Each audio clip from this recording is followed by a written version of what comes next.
Okay, we're going to keep going even though it stopped again. Sorry, y'all. It's going to be a lot of parts.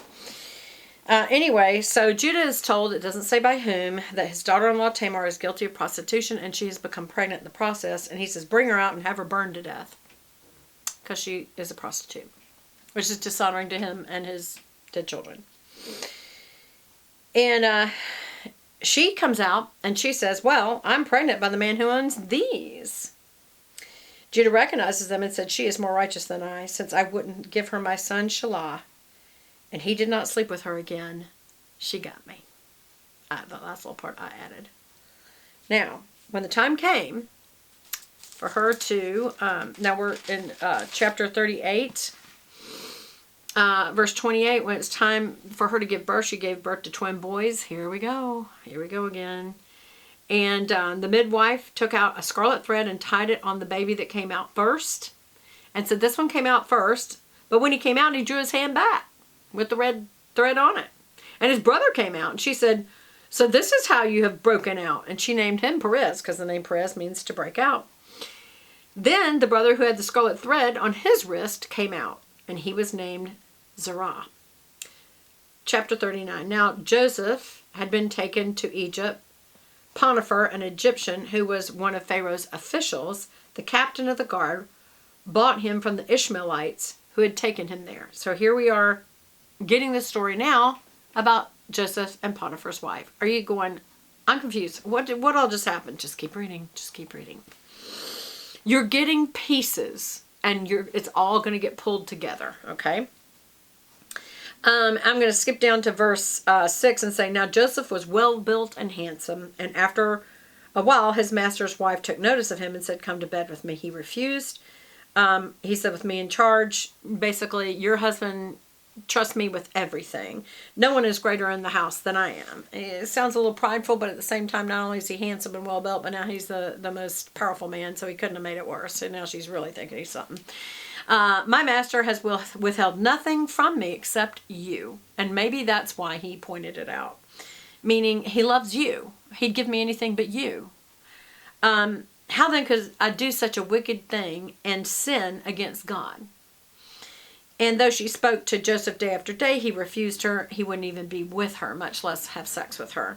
So one day he went to the house unattended to his duties. Gentlemen, do not be alone with a woman. Do not be alone with a woman. You women, make sure that you let your husbands, your sons, your cousins, your nephews, hey, don't be alone with a woman. It could be misconstrued. Period. She caught him by the cloak and said, come to bed with me. He left with his cloak in her hand. He should have jerked it back and gotten his stuff and ran out of the house. What'd she do? She is so insulted that he will still not have sex with her. She calls to the household servants and says, look, this Hebrew has been here and made sport of us.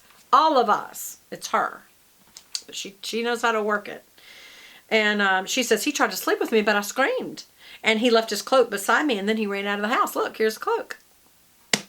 Conniving. She's, and so the word gets back. It says, this is how your slave treated me. He burned with anger. This is the master of the house, the officials.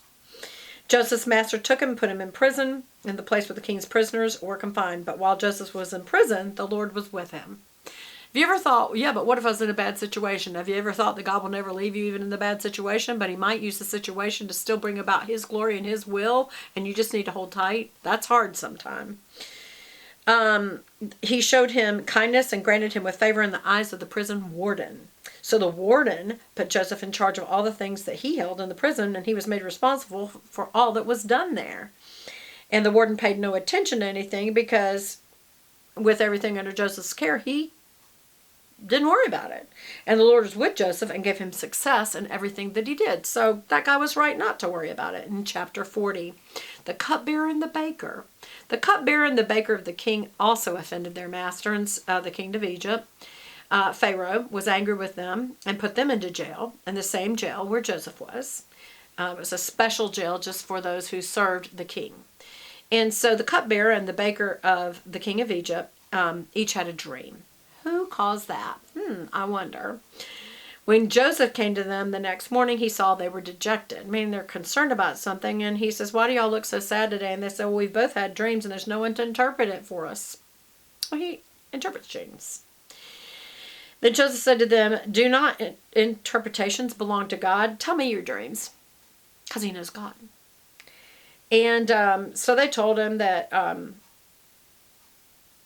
the first one was the cupbearer, and he said that he saw that there were, on the vine, there were 3 branches.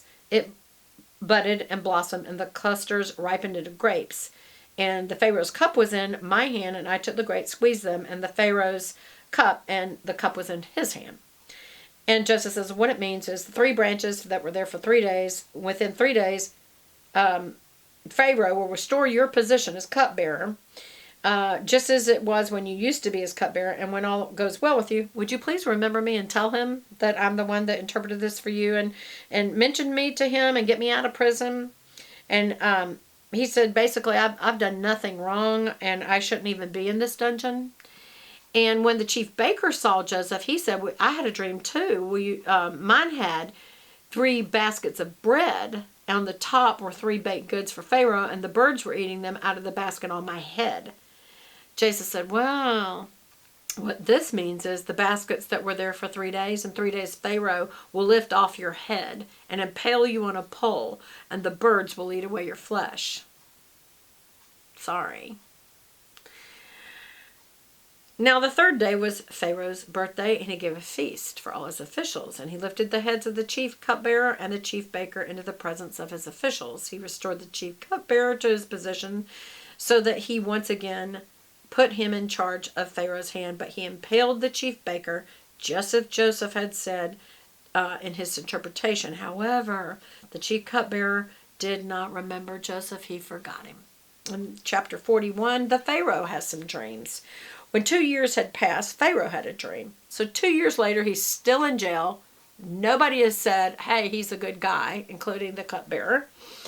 And the Pharaoh had 7 cows, sleek and fat, and then he had ugly cows, ugly and gaunt.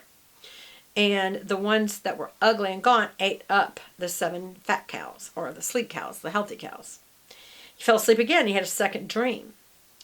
It's important that he had a second dream. I'll tell you why in a minute. 7 heads of grain, healthy and good, growing on a single stalk. 7 heads of other grain sprouted, thin and scorched by the east wind. Then heads of grain swallowed up the 7 healthy ones. Then Pharaoh woke up. His mind's troubled. He sent out to all the magicians, sorcerers, wise men, fortune tellers.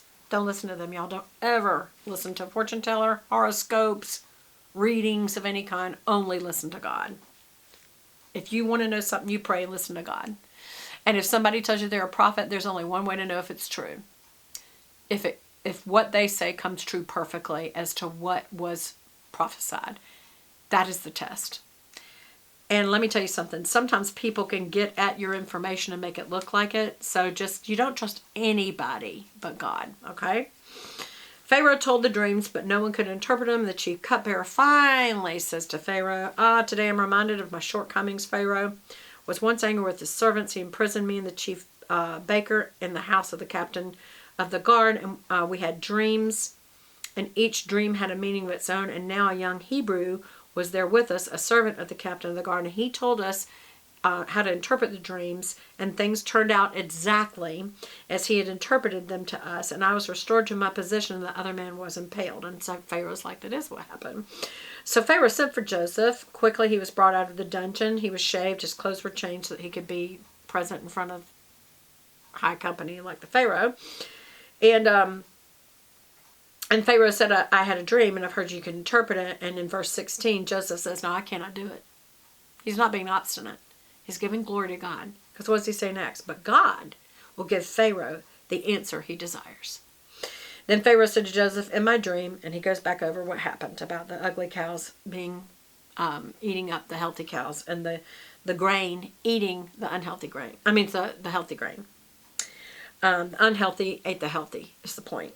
Then Joseph said, the dream of Pharaoh are one and the same, and God has revealed to Pharaoh what he's about to do. And the fact that he said this twice, the fact that he had 2 examples, was God saying, I have declared this, and I will not change my mind. In other words, he gave him 2 dreams saying the exact same thing, meaning this ain't going to change. This is what's going to happen. He said there's 7 years. He said the 7 good cows are 7 good years. And but those were eaten up by the bad cows. Same thing happened with the grain. There's 7 years of famine that are going to be coming after there's 7 years of really good stuff going on. Produce.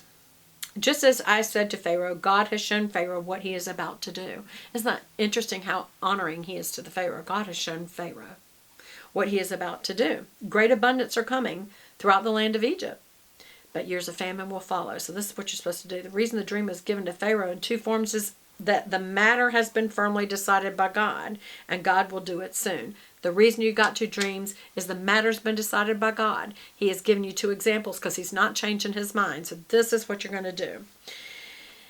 When you have the harvest in Egypt, during the 7 years of abundance, they should collect all the food in these good years that are coming and store up the grain under the authority of Pharaoh, and it's to be kept in the cities for food.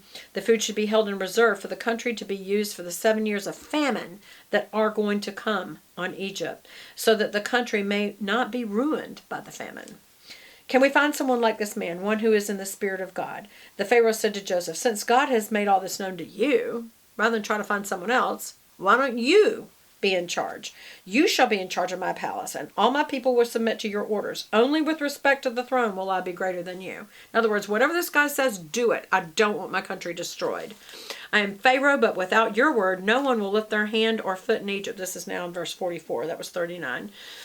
And he gave Joseph the name Zaphenath-Paneah, and gave him Asenath, daughter of Potiphera, a priest, to On, to be his wife, and Joseph went throughout the land of Egypt. Joseph was 30 years old, and he kept going around collecting up like he was supposed to get ready for the famine, so that everything would be okay during the famine. And so much was gathered that he stopped keeping records. And the bottom